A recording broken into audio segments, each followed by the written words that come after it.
My mother is angry at me for defending my grandfather and his reasons for committing suicide. I don't know how to start this because it's a delicate topic.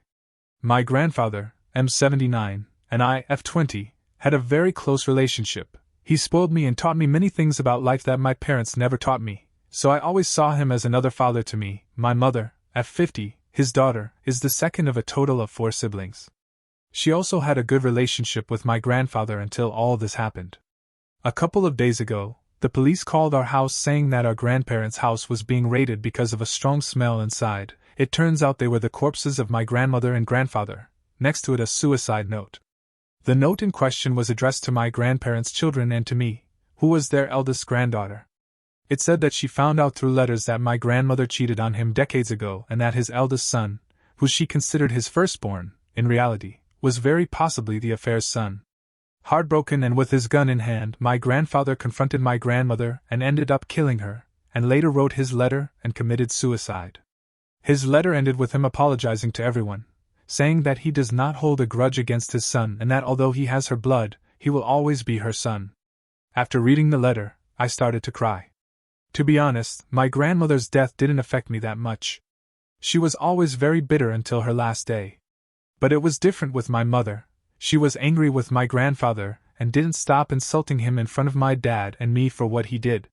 I don't know why, but there came a point where I couldn't take it anymore, and I told her that I somehow understood how Grandpa acted and that she should appreciate it, too.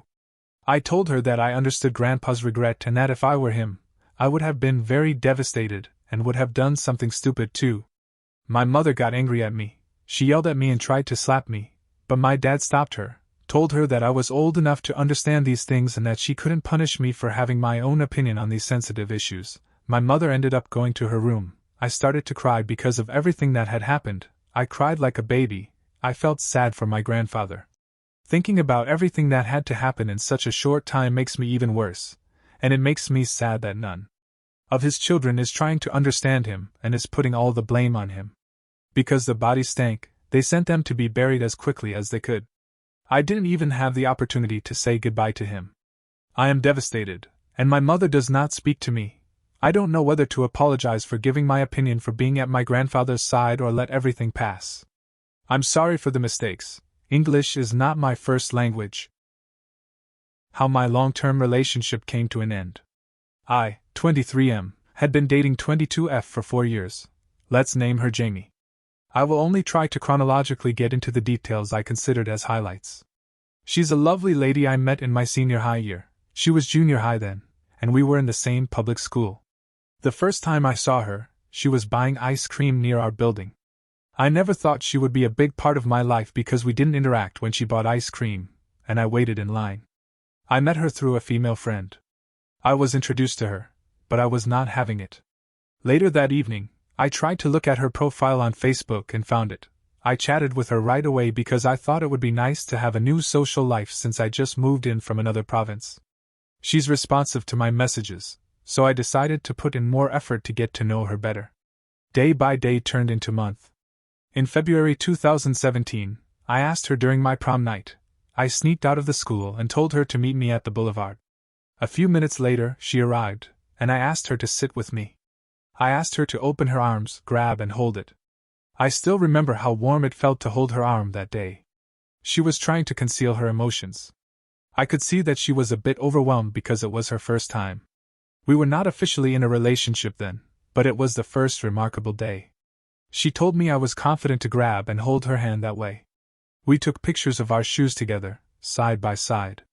After a few minutes of sitting on that boulevard bench, she returned home, and I returned to school for the closing event. I went home with a smile on my face and chatted with her right away. I confess that I love her, but she has not yet said I love you. Our conversation continued that way until every afternoon, I would ask her if I could walk her home. We walked together in conversations and moments, and my feelings grew, but I never heard her say I love you until March 3, 2017. I can still remember how she whispered it in my ear, the warmth of the sun touching my skin during that sunset when I walked her home. I still remember how I stole her first kiss. I gave her a gesture of a hug, but I flinched my head and kissed her. But she dismissed it quickly and hugged me tightly because she contained her emotions again. Then summer was about to come, which meant that our school year was about to end when I received a message from my father saying that he had reserved me a plane ticket to a far place, and that there would be chances I might stay there for good. It broke my heart, and I contemplated telling her about it. I was sleepless that night, and my soul was restless. I remember buying a rose for her that day. I told her I would leave the province.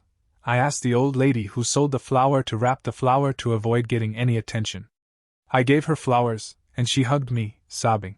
She said it felt like candy was stolen from a kid because I would leave. We remained in contact, even at moments when I was in remote, uncovered areas. I would go to the pier just to get a single bar of signal to send her a message. I flew back to my mom's place a month before the class started.